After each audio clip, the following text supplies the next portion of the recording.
Well, right now, crews are hard at work cleaning up after the massive landslide that covered the historic Columbia River Highway.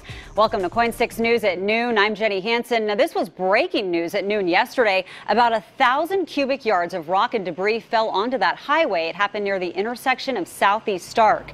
That slide, including 2 large boulders, is blocking the entire roadway, but it fell just short of toppling a utility pole.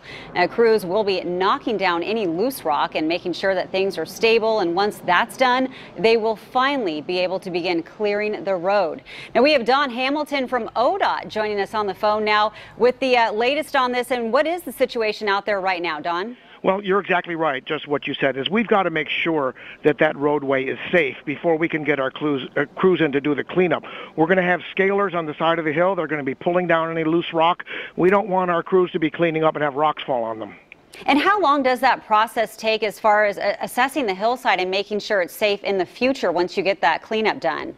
Well, it really depends on what they find up there. I mean, this may be a fairly simple process. They may be able to knock down the rocks and do the inspection and find no significant problems. But then again, there could be things that take longer to address before we can clean up the road. There may be things where we can clean up the road and then we have to address them in the future. But we don't know until we get those crews on the hillside. And obviously that's a long and winding road there. Are you assessing other parts that might have also potential problems after this incident?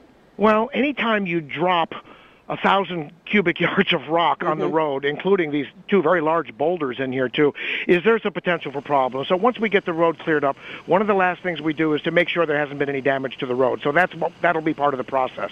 Okay, so again, hoping for it to be open maybe by tomorrow or late today? We'll see. It's going to be closed today. I don't think we're going to get it reopened today, and we really don't have any ETA yet, but we're going to get it open as soon as we can get it safely open. Bad timing. A lot of people probably wanting to head out that way because of this nice weather we're expecting.